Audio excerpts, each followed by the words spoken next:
बिस्मिल्लाहिर्रहमानिर्रहीम। अस्सलामु अलैकुम। Mrs Saeedunnisa, assistant professor Urdu, government degree college बराए ख़वातीन, सेटेलाइट टाउन बहावलपुर।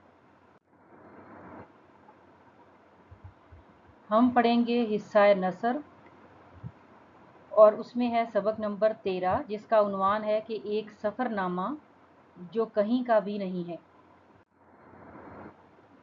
इस सबक के मुसन्निफ़ हैं इब्ने इंशा। ये इसका हिस्सा अव्वल है और इसमें हम क्या कुछ पढ़ेंगे। हम देखेंगे मुसन्निफ़ का तारुफ, सबक की अदबी हैयत क्या है, यानी क्या ये ड्रामा है, अफसाना है, ये सफ़रनामा है, नावल है, क्या है। इबारात जो हैं उनकी हम बुलंद ख़ानी करेंगे। इबारत के अहम निकात भी साथ साथ निकालते जाएंगे। मुश्किल अल्फाज के मानी देखेंगे ताकि इबारत को समझने में आसानी हो। हवाला मतन लिखेंगे और एक मुमकिना सियाक़ो सबाक़ भी। मुमकिना सियाक़ो सबाक़ मैंने लफ्ज़ इस्तेमाल क्यों किया, इसकी वजाहत मैं आपको सियाक़ो सबाक़ की स्लाइड पे करूँगी।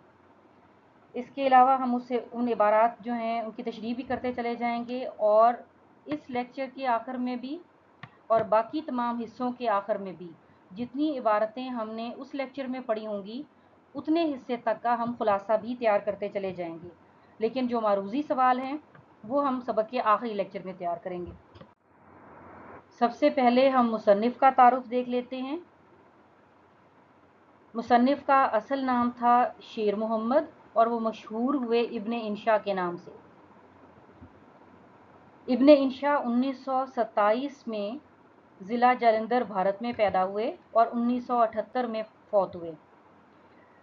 आपने अपनी इब्तदाई तालीम अपने आबाई इलाके से हासिल की। मैट्रिक का इम्तिहान लुधियाना से पास किया। गुर्बत की वजह से वो तालीम जारी न रख सके और मामूली मुलाजमत इख्तियार कर ली। 1946 में उसी मुलाजमत के दौरान ही उन्होंने प्राइवेट तौर पर जामिया पंजाब से बीए का इम्तिहान पास किया। 1953 में कराची यूनिवर्सिटी से एमए किया और 1962 में वो नेशनल बुक काउंसिल के डायरेक्टर मुकर्रर हुए। सबक की तरफ बढ़ने से पहले हम मुसन्निफ़ की अदबी खिदमात का जायज़ा भी ले लेते हैं। इब्ने इंशा शायर, मिज़ाह-निगार, नक्काद, कॉलम नवीस और सफ़रनामा निगार के तौर पर मशहूर हैं। वो रोज़नामा जंग कराची में और रोज़नामा इमरोज़ लाहौर में, इसके अलावा हफ्त रोज़ा एडिशन जो थे हफ्त रोज़ा अखबारें जहाँ वगैरह, उनमें वो हल्के फुल्के फ़ुकाहिया कालम लिखते थे। फ़ुकाहिया कालम क्या होता है? जिसमें हल्का फुल्का मिज़ाह भी हो, तंज़ भी हो, चुटकुले भी छोड़े हुए हों, यानी आपको पढ़ते हुए हंसी भी आ रही हो, लेकिन पहले आपने उसी बात को समझना है कि असल में क्या तंज़ करके किस तरह का मिज़ाह पैदा किया गया है या किस चीज़ को निशाना बनाया गया है। तो ये एक मज़ाहिया सा अंदाज़ होता है जिस तरह से लिखा जाता है, इसको कहते हैं फ़ुकाहिया कालम। उनके शेरी मजमूए जो हैं वो हैं इस बस्ती के एक कूचे में, दूसरा है चांदनगर और तीसरा है दिले वहशी। बहसियत सफ़रनामा निगार अगर हम देखें तो उनके सफ़रनामों की जो तफसील है उनमें उनके सफ़रनामे हैं आवारागर्द की डायरी, दुनिया गोल है जिसमें से आप ये सबक पढ़ेंगे, इब्ने बतूता के ताकुब में, फिर है चलते हो तो चीन को चलिए और नगरी नगरी फिरा मुसाफिर। उनकी मज़ीद अदबी खिदमात क्या थीं? तो आपने मज़ामीन भी लिखे जो आपसे क्या पर्दा, इस उन्वान से शाये हो चुके हैं। खुमारे गंदुम है उनका इसी सिलसिले में और उर्दू की आखिरी किताब है। इसके अलावा उनके मकतूबात हैं जो ख़त इंशा जी के नाम से छपे हैं और उन्होंने चीनी नज़मों का मंजूम तर्जमा भी किया। मंजूम तर्जमे से मुराद ये है कि वो भी नज़में थीं और इन्होंने भी तर्जमा करते भी उनको नज़मों की शक्ल में ही लिखा। इब्ने इंशा की तहरीर में क्या क्या खूबियाँ पाई जाती हैं, तो उनमें एक तो यह है कि वो बाकमाल शख्सियत थे और हमा जहत शख्सियत के मालिक थे। हमा जहत यानी मुख्तलिफ़ किस्म की जहतों में मुख्तलिफ़ तरह से वो लिखते थे। अभी हमने पिछली स्लाइड में पढ़ा कि वो शायर भी थे, वो मिज़ाह निगार भी थे, वो फ़ुकाहिया कालम भी लिखते थे, वो नक़ाद भी थे, वो सफ़रनामा निगार भी थे। फिर हमने देखा कि उन्होंने मज़ामीन भी लिखे, उन्होंने जो नज़में हैं चीनी ज़ुबान की उनको तर्जुमा भी किया। तो इस तरह से हम कहेंगे कि वो एक हमाजहत, यानी बहुत सारी खूबियाँ, बहुत सारे जो कमालात थे वो उनमें पाए जाते थे। बहुत सारे जो असनाफ़ हैं अदब की, उनमें उन्होंने काम किया।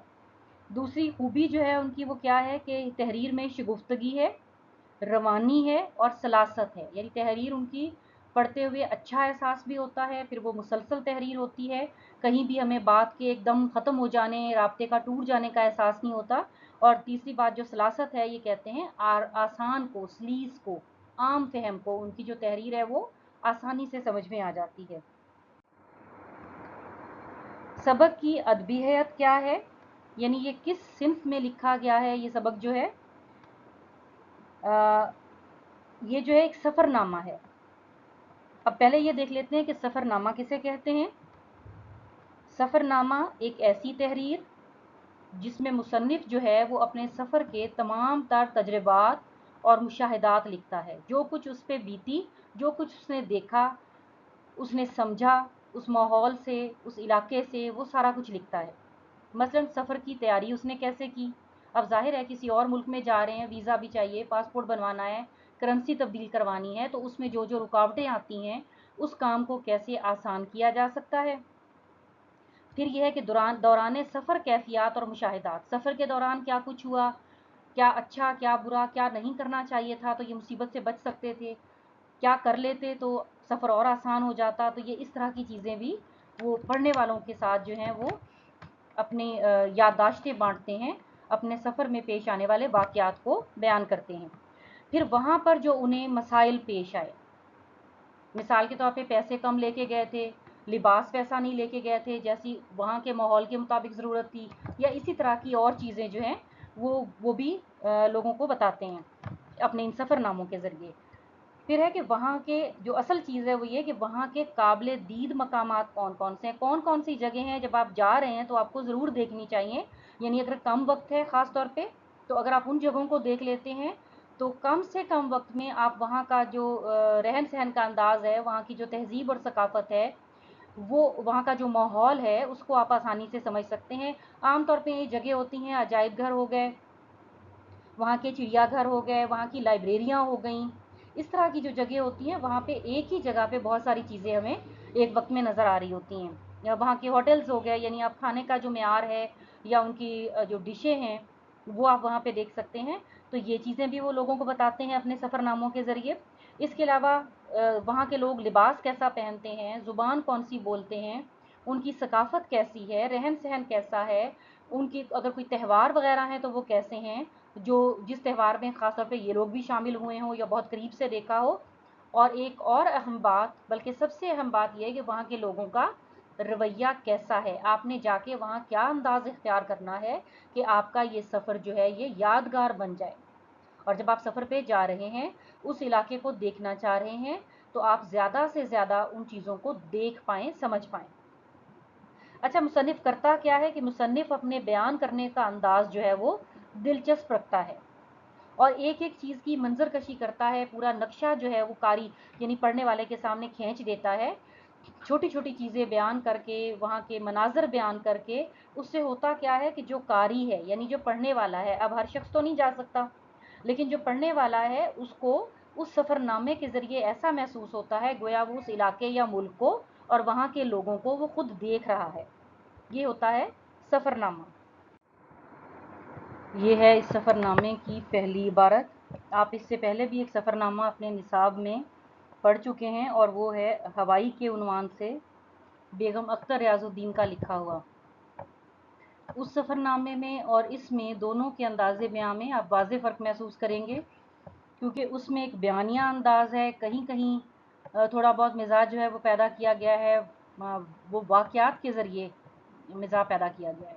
यहाँ जो है वो आपको फ़िक्रे ऐसे नज़र आएँगे कि जिनके अंदर बहुत गहरी बात छुपी हुई है। जब आप उस पे गौर करेंगे, उस फ़िक्रे को समझेंगे तो फिर आप बेइख्तियार हँसने लगेंगे। इब्न इंशा की मिज़ाज निगारी जो है वो इस तरह की है। तो ये फ़र्क आपको दोनों सफ़रनामों में वाज़ेह नज़र आएगा। इस इबारत की बुलंद खानी कर लेते हैं। हमने सफ़रनामे बहुत लिखे हैं। चीन व माचीन के सफ़रनामे, ईरान व तुरान के सफ़रनामे। मैंने यहाँ लफ्ज़ चीन व माचीन पढ़ा है, यानी ओ की आवाज़ के साथ। इसकी वजह यह है कि उर्दू ज़ुबान, उसमें बहुत सारी ज़ुबानों के अल्फाज हैं। कुछ लफ्ज़ तो ऐसे हैं कि जब वो उर्दू ज़ुबान की शक्ल में आए तो उनका तलफ़ुज़ या अदायगी थोड़ी बहुत तब्दील हो गई। अक्सर लफ्ज़ जो हैं वो अपनी असल ज़ुबान की तरह ही बोले या समझे जाते हैं। तो जो लफ्ज़ हमारे पास अरबी ज़ुबान से आएगा वहाँ हम वाओ पूरा पढ़ेंगे, जैसे वशम्सु वल कमरो। और जो हमारे पास फ़ारसी से लफ्ज़ आते हैं उसमें हम ओ की आवाज़ के साथ पढ़ते हैं, जैसे रोज़ो शब। तो यहाँ भी मैंने पढ़ा है चीनो माचीन। इसी तरह ईरान व तुरान के सफ़रनामे। हम इसको दोबारा शुरू करते हैं कि हमने सफ़रनामे बहुत लिखे हैं। चीन व माचीन के सफ़रनामे, ईरान व तुरान के सफ़रनामे, उन जगहों के सफ़रनामे जहाँ हम नहीं गए, और उन वारदातों का चश्मदीद अहवाल जो हमने नहीं देखी। इंसानों को अल्लाह ताला ने टांगें बेशक दी हैं, लेकिन दिमाग भी तो दिया है, जिसकी अहमियत टांगों के बराबर ना हो। बहरहाल है तो। इस इबारत की तशरीह से पहले हम मुश्किल अल्फाज के मानी देख लेते हैं।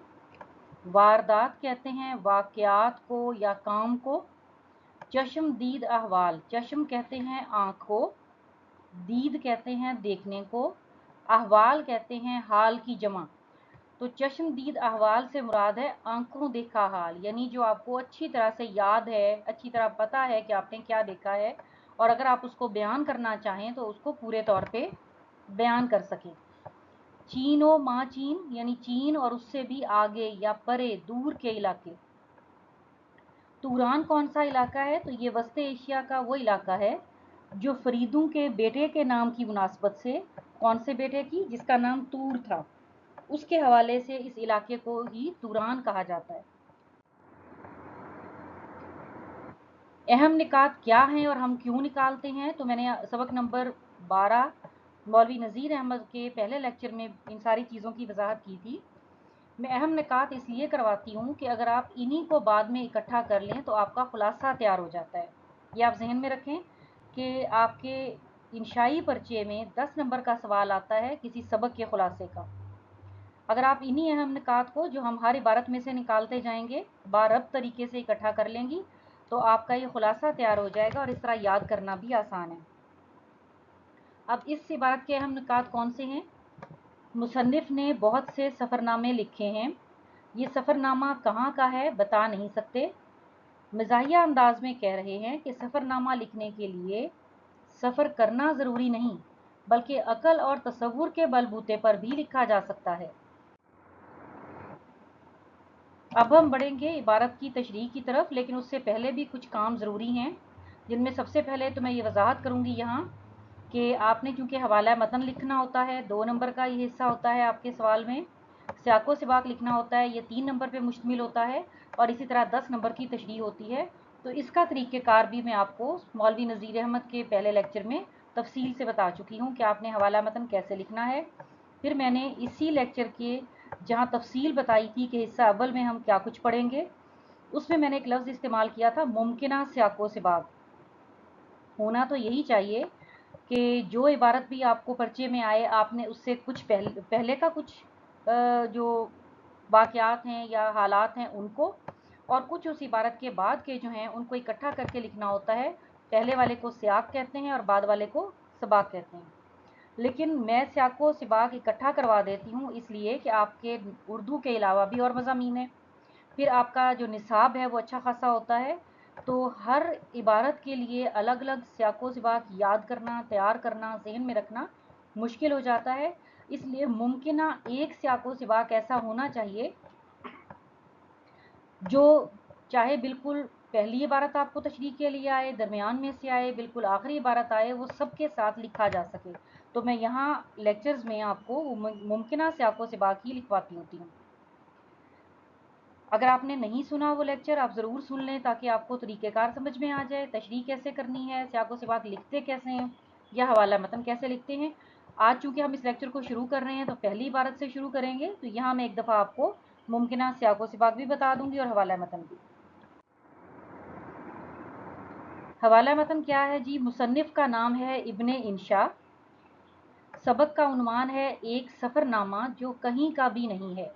यहाँ भी एक वजाहत ज़रूरी है। आप लोग गलती क्या करते हैं पेपर में, आप लिखते हैं एक सफ़रनामा और उसके बाद नुक्ते नुक्ते नुक्ते डाल देते हैं। ये आपका जवाब सही नहीं होगा। आपने पूरे का पूरा उन्वान लिखना होता है, एक सफ़रनामा जो कहीं का भी नहीं है। इसी तरह आपने एक नज़म पढ़ी है, खुदा सर सब्ज रखे इस चमन को मेहरबान होकर, वो भी आपको पूरा लिखना पड़ेगा उन्वान, वरना आपको जो 1 नंबर उसका है वो नहीं मिलेगा। इसका माखज़ क्या है, कहाँ से लिया गया है ये सबक, ये सफ़रनामा? तो इब्ने इंशा का सफ़रनामा है, दुनिया गोल है, ये उसमें से लिया गया है। अब ये हमारे सामने आ गया मुमकिना सियाको सिबाक, जो हर इबारत के ऊपर जो है वो लिखा जा सकता है। वो क्या है? इस सबक में मुसन्निफ ये बता रहे हैं कि उन्होंने कई सफ़रनामे तहरीर किए हैं, लेकिन जिस सफ़रनामे का यहाँ ज़िक्र कर रहे हैं वो उन्हें खुद नहीं मालूम कि कहाँ का सफ़रनामा है। काबुल के सफ़र के लिए निकले थे, जहाज़ के उड़ान भर लेने के बावजूद दोबारा वहीं उतरना पड़ गया। सफ़री तैयारियां तो मौसमी एतबार से बहुत अच्छी थीं, लेकिन सफ़र मखदूश नज़र आ रहा था। लोगों ने भी काबुल के सफ़र का सुनकर डराना और मजाक उड़ाना शुरू कर दिया। अल्लाह अल्लाह करके अफ़गानिस्तान पहुँचे तो हालात की संगीनी का अंदाज़ा हुआ कि वहाँ तालीम और तरक्की तो क्या, पब्लिशर भी दस्तयाब नहीं है। और दरियाए काबुल, जिसका बहुत चर्चा सुना था, वो बहाव के एतबार से नदी और पानी की रंगत के हवाले से गंदे नाले से मुशाबे था। आइए इबारत की तशरीह करते हैं। हमने सफ़रनामे बहुत लिखे हैं, चीन व माँ चीन के सफ़रनामे। यानी मुसन्निफ ये कहता है कि उन्होंने सफ़रनामे तो बहुत सारे लिखे हैं, और ये बात सही भी है, क्योंकि उन्होंने इब्ने बतूता के ताक़ुब में, और इसके अलावा दुनिया गोल है, आवारागर्द की डायरी। तो जब हम देखते हैं तो वाकई मुसन्निफ के हमें कई सफ़रनामे मिलते हैं, और वो खुद कह रहे हैं कि उन्होंने चीन तक के भी सफ़रनामे लिखे हैं और चीन से दूर परे के इलाकों के भी। इसी तरह उन्होंने पड़ोसी मुल्क ईरान का सफ़रनामा भी लिखा है और तुरान के इलाके का सफ़रनामा भी लिखा है। अब आगे जो उनका मखसूस अंदाज़ है ना, वो शुरू हो जाएगा मिज़ाहिया, और आपने इन जुमलों को समझते हुए तशरीह भी उसी तरह करनी है। उन जगहों के सफ़रनामे जहां हम नहीं गए। तो आप इसकी तशरीह करेंगे कि हम ये जानते हैं कि सफ़रनामा उसी जगह का लिखा जाता है जहां कोई शख्स गया हो, वहां के हालात उसने देखे हों, वहाँ के बारे में वो जानता हो, उसका तजर्बा या मुशाहिदा हो। लेकिन यहाँ इब्ने इंशा ये कह रहे हैं कि उन्होंने तो वो सफ़रनामे भी लिख दिए जहाँ वो गए ही नहीं थे। अब ये थोड़ा सा मिजाज छुपा हुआ है उन लोगों के हवाले से भी जो वो बात कर देते हैं जो उन्होंने असल में देखी ही नहीं होती, या जो काम उन्होंने किया ही नहीं होता। फिर अगले फ़िक्रे में वो कहते हैं कि उन वारदातों का चश्मदीद अहवाल जो हमने नहीं देखी, कि उन सफ़रनामों में वो सब कुछ लिख दिया, वो वाक़यात भी लिख दिए जो उन्होंने कभी देखे ही नहीं हैं। और किस तरह लिखे हैं? चश्मदीद अहवाल के तौर पे, जैसे वाकई उन्होंने ये वाक़या अपनी आंखों से देखा है, उनके सामने ये वाक़या हुआ है, इस तरह बयान कर दिया है। अब आगे वो उसकी तौजीह बयान कर रहे हैं कि इंसानों को अल्लाह ताला ने टांगें बेशक दी हैं कि जाए वो सफ़र करे, मुख्तलिफ इलाके घूमे, उनको देखे, लोगों से मिले, वहाँ की सकाफ़त को जाने। लेकिन वो कहते हैं ज़रूरी तो नहीं है कि वो जाए, दिमाग भी तो दिया है, इंसान अपनी अकल से भी तो काम ले सकता है। क्या करे? बेशक ना जाए, लेकिन घर बैठे तसव्वुर करे कि आखिर वो भी लोग हैं, इंसान हैं, वो भी खाते पीते होंगे, चंद एक खानों के नाम लिख दे। वो भी लिबास पहनते हैं, किसी भी तरह का लिबास लिख दे, ज़ाहिरी बात है उनके इलाके में भी लाइब्रेरियाँ होंगी। फिर लिखें कि जी उनकी लाइब्रेरियाँ बड़ी अच्छी थीं और वहाँ तरह तरह की किताबें मौजूद थीं। फिर लिखें कि हम उनके अजायब घर में गए, वहाँ बहुत सारी पुरानी चीज़ें रखी हुई थी, जिससे पुरानी तारीख जो है वो हमें मालूम हो जाती है। तो इस तरह तसव्वुर से काम लेते हुए भी वो लिख सकता है। अब ये भी एक तंज़िया और मिज़ाहिया फ़िक्रा है कि अल्लाह ताला ने टांगें दी हैं, सफ़र करो, लेकिन अकल भी तो दी है ना कि आप ना जाएं। बेशक टांगों की अहमियत, आगे फिर वो मज़ाह में कह रहे हैं कि जिसकी अहमियत टांगों के बराबर ना हो, कि दिमाग अल्लाह ताला ने दिया है, अकल पूरी नहीं होगी, कम होगी, टांगों के बराबर दिमाग की अहमियत नहीं होगी, थोड़ी कम हो जाएगी, लेकिन है तो सही ना। तो आप अकल को इस्तेमाल कर लें, आप घर बैठे एक सफ़रनामा छाप दें। अब यहाँ मैंने कहा था ना कि आप हवाई में और इसमें एक फ़र्क देखेंगे। हवाई में अगर मैं आपको याद करवाऊँ तो जहाँ बेगम अख्तर याजुद्दीन हवाई अड्डे पे उतरने के बाद अपने शौहर की तरफ से जो इस्तकबाल किया जाना था, या घर में जाने के बाद जो वो बर्तनों की और बावर्ची खाने की हालत देखती हैं, उसको उन्होंने वाक़यात के ज़रिए बयान किया है। और यहाँ हम देख रहे हैं कि इब्न इंशा जो हैं वो मुख्तलिफ़ फ़िक्रों के ज़रिए बात से बात पैदा करके वो मिज़ाह पैदा कर रहे हैं इस सफ़रनामे में, और इसी तरह से वो अपने सफ़रनामे को ज़्यादा दिलचस्प बना रहे हैं। ये है इस सबक की दूसरी इबारत, इसकी भी हम बुलंद ख़्वानी कर लेते हैं। आज का सफ़रनामा है तो सफ़रनामा, लेकिन कोई पूछे कि कहाँ का है तो बता भी ना सकें। आज सुबह हम काबुल के लिए चले थे, लेकिन रात हो गई और काबुल पहुँचे नहीं हैं। पहले रावलपिंडी में लेट हुए, फिर पिशावर से चलने में तावीक हुई, आखिर चले। पायलट ने बताया कि आपके नीचे इस वक्त दर्रा खैबर है। फिर कहा, ये दाहिनी तरफ को जलाल आबाद का कस्बा है और टेढ़ी मेढ़ी जुए कम आब दरियाए काबुल कहलाता है। अब आप हुकूमत अफ़गानिस्तान के वो फॉर्म भर दीजिए जिनमें वतनीयत, कौमियत वगैरह लिखनी होती है। और अब साहिबान पायलट ने यूं गला साफ किया, अब थोड़ी देर में हम पिशावर के हवाई अड्डे पर उतरने वाले हैं, क्योंकि काबुल घंघोर बादलों में छुपा हुआ है, वहां हम उतर नहीं सकते। उम्मीद है आपका सफ़र खुशगवार गुजरा होगा। मुश्किल अल्फाज के मानी देख लेते हैं। तावीक कहते हैं देर को, वतनीयत यानी वतन कौन सा है, कौमियत किस कौम से ताल्लुक़ है, घंघोर बादल होते हैं जो गहरी घटाएं यानी गहरे और बरसने के करीब बादल होते हैं, जू कहते हैं नदी को, कम आब जिसमें पानी कम हो। ये है हमारी दूसरी इबारत के अहम निकात कि मुसन्निफ़ का काबुल की तरफ सफ़र शुरू हुआ। तैयारे में तमाम ज़रूरी कार्रवाइयाँ भी की गईं। थोड़ी देर बाद पायलट ने दोबारा जहाँ से उड़ान भरी थी यानी पिशावर के हवाई अड्डे पर वापस उतरने की खबर सुना दी। वजह ये बताई गई कि गहरे बादलों की वजह से काबुल के हवाई अड्डे पर उतरना मुमकिन नहीं। अब इससे पहले कि हम इस इबारत की तशरीह करें, मैं आपको पहले ये नक्शा दिखाती हूँ कि पिशावर से काबुल तक का फ़ासला कितना है और ये ज़मीनी सफ़र किस हिसाब से होगा। ये फ़ासला है जी पिशावर से, या पैरों की मदद से देख सकते हैं। पिशावर से काबुल, पिशावर से चले लंडी कोतल, तूरखम, जलालाबाद और उसके बाद सूबी से होते हुए काबुल। ये है ज़मीनी रास्ता। और मुसन्निफ़ जो है वो हमें कौन सा सफ़र बता रहा है, वो हवाई सफ़र है। अगर हम ज़मीन के रास्ते सफ़र करें तो ये फ़ासला 5 घंटे 24 मिनट में तय हो जाता है। यानी हवाई सफ़र अगर आज करना हो या उस दौर में भी अगर सफ़र का हिसाब हम लगा लें, कमो बेश 1 घंटे में, पौने घंटे में इनको वहाँ पहुँच जाना चाहिए था, लेकिन ऐसा हुआ नहीं। और मुसन्निफ़ जो हैं ये उसी बात को कि किस तरह से उनको घुमाया जाता रहा या किस तरह से वो फ़िज़ा में रहे, इस सफ़र को वो क्यों कह रहे हैं कि बता नहीं सकते कहाँ का सफ़रनामा है, ये लफ्ज़ उन्होंने क्यों कहे हैं, तो उसकी वजह अब आपको अगली तशरीह में समझ में आ जाएगी। अब हम तशरीह कर लेते हैं इस इबारत की। आज का सफ़रनामा है तो सफ़रनामा, यानी सफ़र पे हम निकले तो हैं, इरादा तो पूरा किया हुआ है कि हमने सफ़र करना है, उस इलाके में जाना है, लेकिन अगर कोई पूछे कि कहाँ का है तो बता भी ना सकें। यानी अगर कोई पूछे कि सफ़र कहाँ का कर रहे हो तो बताने के लिए हमारे पास कुछ नहीं है, क्योंकि पहले भी पिशावर में थे, अब भी पिशावर में बैठे हुए हैं, या पहले रावलपिंडी में थे, वहाँ से चले पिशावर आ गए, लेकिन जहाँ जाना है वहाँ अभी तक नहीं पहुँच सके। आज सुबह हम काबुल के लिए चले थे, सुबह से उन्होंने ये सफ़र शुरू किया हुआ है, लेकिन रात हो गई और काबुल पहुँचे नहीं। मैंने अभी आपको नक्शा दिखाया था कि अगर ज़मीनी सफ़र भी किया जाए तब भी 5 घंटे 24 मिनट में पहुँचा जा सकता है, और ये तो हवाई सफ़र था। वजह वो बता रहे हैं कि पहले रावलपिंडी में लेट हुए, वहीं पे इनको देर हो गई, फिर पिशावर से चलने में तावीक हुई, फिर पिशावर से जब इन्होंने हवाई सफ़र शुरू करना था तो उसमें भी देर हो गई। आखिर चले, यानी अल्लाह अल्लाह करके जो सुबह से घर से निकले हुए थे, रात हो चुकी थी, सफ़र पूरा नहीं हो पा रहा था, लेकिन बहरहाल उनका सफ़र जो है वो शुरू हो गया। अब इन्होंने शुक्र किया कि चलें, चल पड़े हैं तो पहुंच ही जाएंगे, लेकिन यहाँ फिर मसला हो गया कि पायलट ने, जैसे आपने भी अगर सफ़र किया हो तो आपको अंदाज़ा होगा कि आपको बुलंदी का बताया जाता है कि आप किस बुलंदी पे प्रवास कर रहे हैं।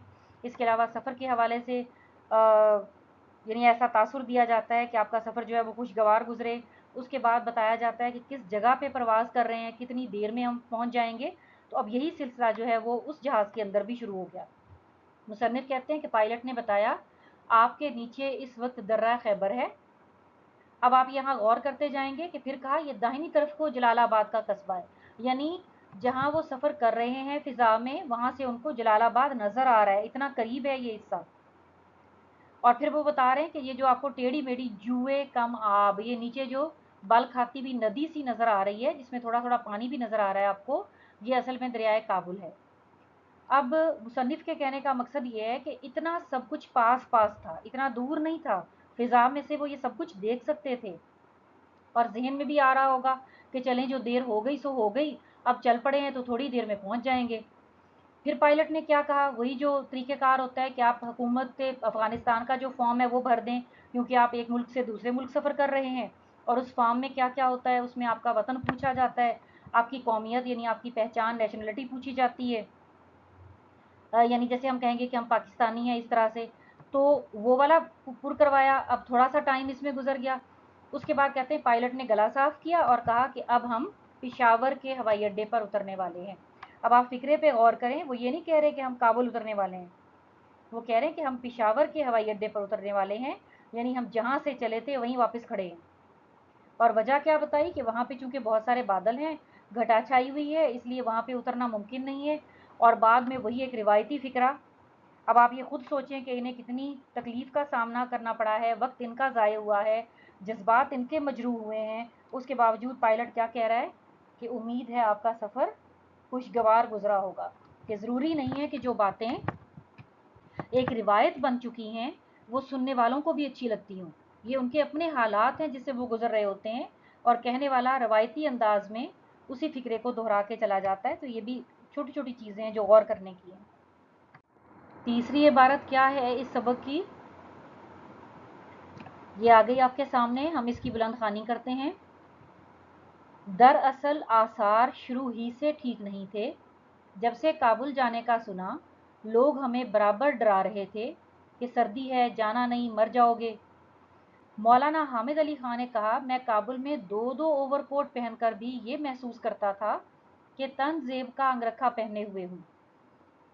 حمید اختر نے نصیحت کی کہ جاتے ہی وہاں سے دگلا نما افغانی کوٹ خرید لینا، ورنہ میں نتائج کا ذمہ دار نہ ہوں گا۔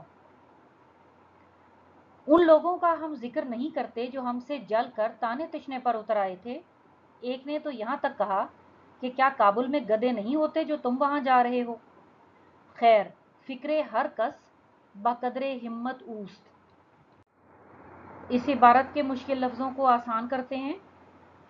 تانے تشنے، تانے دینا، گلے شکوے کرنا۔ دگلا ہوتا ہے وہ ایسا لبادہ، ایسا کوٹ، ایسا لباس جس کے اندر روئی بھری ہوئی ہے، دوہرا بنا ہوا، یعنی کہ سمجھ لیں آپ کہ کپڑا بھی ہے اندر روئی بھی بھری ہوئی ہے۔ فکر کہتے ہیں پریشانی یا سوچ کو، ہر کس کا مطلب ہے ہر کسی کی، باقدر کا مطلب ہے کے مطابق، ہمت کہتے ہیں حوصلے کو، اور اگر ہم یہ پورے کا جو مطلب ہے وہ دیکھیں، وہ بھی میں آپ کو بتا دیتی ہوں، اس سے پہلے ایک رہ گیا یہ کہ اوست، یعنی او است، اس کا مطلب ہے اس کا ہے، اور یہ پورے کا مطلب کیا ہے، فکرے ہر کس بقدر ہمت اوست، کہ ہر شخص کی سوچ جو ہے وہ اس کی اپنی ہمت، اس کے ظرف کے مطابق ہوتی ہے۔ اس عبارت کے اہم نکات ہیں، جب سے کابل جانے کا ارادہ کیا تھا لوگ مسلسل ڈرا رہے تھے کہ وہاں سردی زیادہ ہوتی ہے، مر جاؤ گے۔ کچھ دوست گرم کوٹ خریدنے کا مشورہ دے رہے تھے، کچھ دل جلے زومانی لفظوں میں مذاق اڑا رہے تھے۔ یہ بات صحیح ہے کہ ہر شخص کی سوچ اس کے ظرف اور حوصلے کے مطابق ہی ہوتی ہے۔ اب یہ جو تیسری عبارت ہے اس کی تشریح اگر ہم دیکھیں تو وہ کہتے ہیں مصنف کے دراصل آثار شروع ہی سے ٹھیک نہیں تھے، یعنی جب سے انہوں نے ارادہ کیا تھا، ابھی انہوں نے تیاریاں نہیں کی تھیں، ابھی سفر شروع نہیں ہوا تھا، بلکہ بالکل شروع میں جب انہوں نے سوچا کہ افغانستان کا سفر کرنا ہے تو کیا حالات تھے، کہتے اس وقت بھی حالات جو ہیں وہ صحیح نہیں تھے۔ جب سے لوگوں نے سنا تھا وہ ان کو ڈراتے چلے آ رہے تھے کہ وہاں سردی زیادہ ہوتی ہے، تم مر جاؤ گے، وہاں جو ہے وہ زندہ نہیں رہ سکو گے اتنی زیادہ ٹھنڈ میں، کیونکہ ہم لوگ اتنی سردی کے عادی نہیں ہوتے۔ تو اس طرح کی باتیں ان کے سامنے کی جا رہی تھی۔ फिर मौलाना हामिद अली खां, उन्होंने इनसे कहा कि काबुल जो है, जब मैं गया था, यानी वो अपना हवाला दे के बताने लगे इन्हें कि जब वो काबुल गए हुए थे तो वहाँ दो दो ओवर कोट पहनते थे। अब ये ओवर कोट मेरे ख्याल में मुझे आपको नहीं समझाना चाहिए, क्योंकि साल अव्वल में आप ओवर कोट के नाम से पूरा अफसाना पढ़ चुके हैं, यानी एक लंबा कोट जो आपको ऊपर से बिल्कुल ढांप लेता है।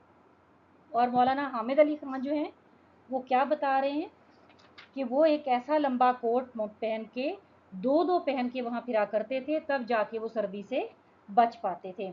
अच्छा, मौलाना हामिद अली खां हैं कौन, ये भी मैं आपको बताती चलूँ। तो ये शायर भी थे, ये अदीब भी थे, और एक रिसाला था मखज़न, उसके ये एडिटर भी रहे। और इनके साथ इनका ताल्लुक़ था, तो वो उनको समझाने के लिए इब्न इंशा से कह रहे थे कि जब वो ख़ुद काबुल में थे तो उनको बहुत ज़्यादा बंदोबस्त करके, हत्ता कि दो दो ओवरकोट पहन के भी उनको ये लगता था कि उन्होंने तंज़ेब भी एक बारीक कपड़ा है और अंगरखा होता है, एक तरह का लिबास। ये भी होता तो डबल तह वाला है, लेकिन सामने से खुला होता है। तो कहते हैं कि मुझे ऐसे लगता था कि दो कोट पहनने के बावजूद भी सर्दी जैसे आर पार हो रही है, जैसे बस कोई पतले से कपड़े का कोई लिबास पहना हुआ है। फिर वो अपने एक और दोस्त का जिक्र कर रहे हैं कि हमीद अख्तर ने इनको नसीहत की थी कि ठीक है, तुम चले तो जाओ, तुम सफ़र तो करना चाहते हो, और उनको भी इनकी तबीयत का पता था कि सैलानी तबीयत है, ये सफ़र के शौकीन हैं, कि ये बाज तो आएंगे नहीं, तो ठीक है तुम चले जाओ, लेकिन वहाँ जाकर दगला नुमा अफ़गानी कोट के, जो अफ़गानिस्तान के रहने वाले कोट पहनते हैं, जो दोहरा सिला होता है, यानी सिलाई होती है और उसके अंदर रुई भरी होती है ताकि उनके जिस्म को गर्मी पहुँचती रहे। तो उन्होंने कहा तुम जाके वो ज़रूर ख़रीद लेना। अब चूँकि दोस्त हैं, जानने वाले हैं, तो वो मज़ाहिया अंदाज में उनसे कह रहे हैं, वरना मैं नताइज का ज़िम्मेदार नहीं हूँगा, यानी अगर फिर भी तुम वहाँ बच ना पाए सर्दी से, तुम्हें कुछ हो गया तो फिर मुझे ना कहना। अब ये एक तो हो गए मौलाना हामिद अली खां, दूसरे हो गए हमीद अख्तर। वो कहते हैं कि इन्होंने तो मुझे अच्छे अच्छे मशवरे दिए अपने तजर्बात की रोशनी में, या मेरी खैर खाही की, लेकिन ऐसे लोग भी थे जो जले हुए थे अंदर से, और वो क्या कहने लगे कि क्या काबुल में गधे नहीं होते, वहाँ बेवकूफ़ों की कमी है जो तुम जा रहे हो। यानी इस तरह के फ़िक्रे भी इनको सुनने पड़े। तो मुसन्निफ़ कहते हैं कि कोई बात नहीं, फ़िक्रे हर कस बक़द्रे हिम्मतूस्त, के हर शख्स जो है उसकी सोच, उसकी हिम्मत, उसके ज़र्फ़, उसके हौसले के हिसाब से होती है। जो शख्स जैसा होता है दूसरों के बारे में वो वैसा ही सोचता है, वैसा ही कहता है। इबारत नंबर 4 की बुलंद ख़ानी करते हैं। एक जूना मार्केट हम शर्मा शर्मी में नहीं गए, वरना कौन सी जगह है जहाँ से हमने अपने लिए कपड़े जमा नहीं किए। हमें दरअसल ओवरकोट वगैरह दरकार थे, और कोई ऊनी ज़ेर जामा मिल जाता तो सुभान अल्लाह। लेकिन हमारी शोहरत ऐसी ख़राब हुई कि लोगों ने क़यास किया हम शायद फ़लस्तीन के मुहाजिरों या अफ़गानिस्तान के पाबंदों के लिए कपड़े जमा कर रहे हैं। नतीजतन सब ने अपने फटे हुए घिसे हुए कपड़े हमारे सर मढ़ने की कोशिश की। वो जानते थे कि अगर वापस देगा तो ड्राई क्लीन करा करके देगा। मुश्किल लफ्ज़ कौन से हैं इसमें? जूना मार्केट, ये कराची का एक बाज़ार है।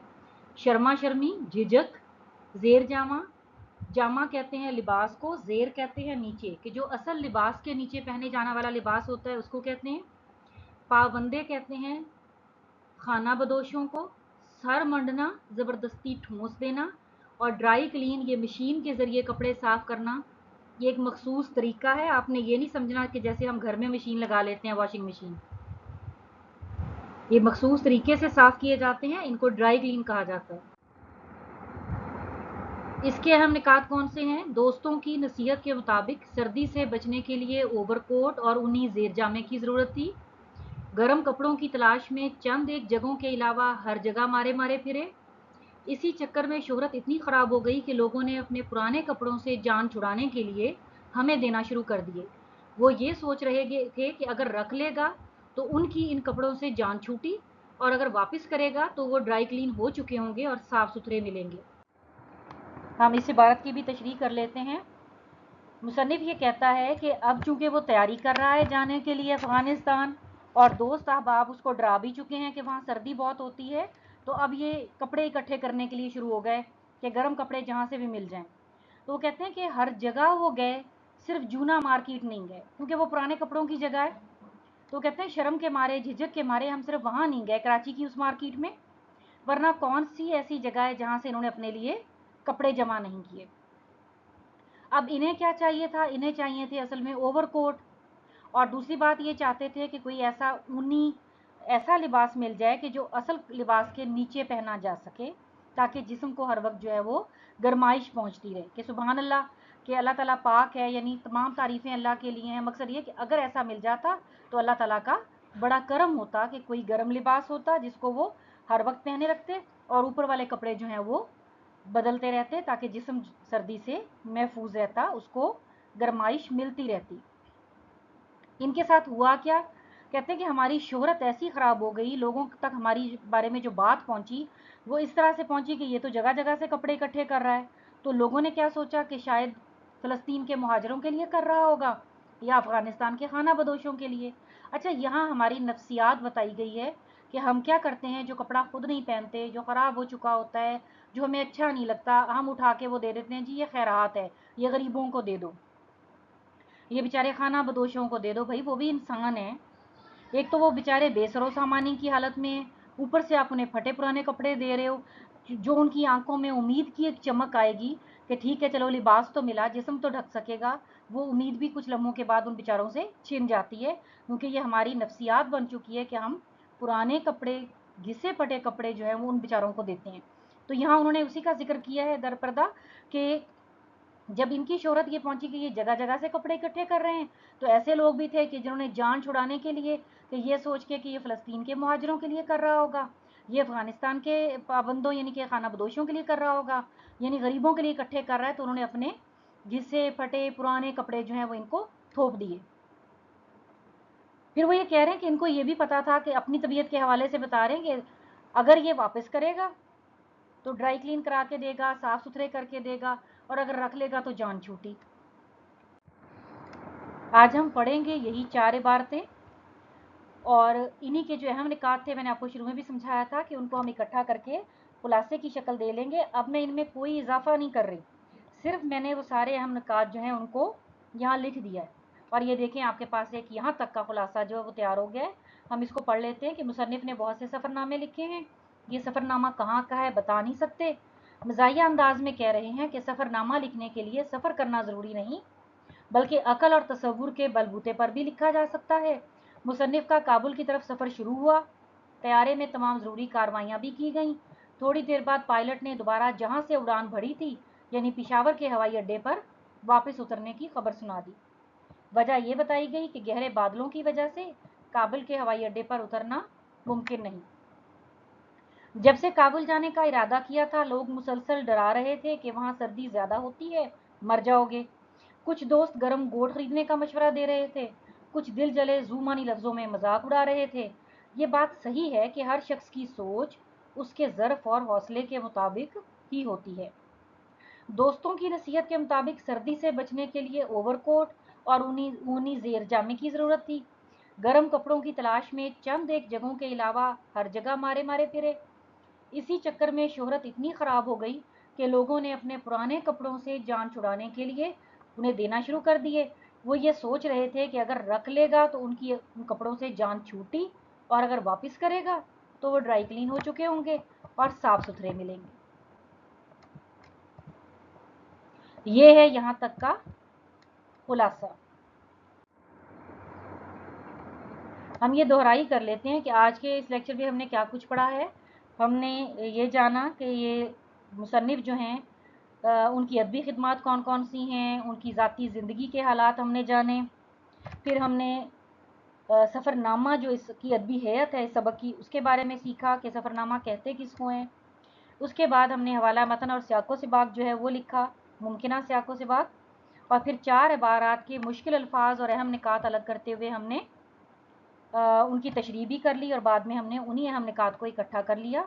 तो ये हमारा एक खुलासा तैयार हो गया है। यहाँ तक आज हमने पढ़ा है। इंशाअल्लाह अगले लेक्चर में हम इसका जो दूसरा हिस्सा होगा कुछ और इबारात की तशरीह करेंगे। अल्लाह हाफिज़।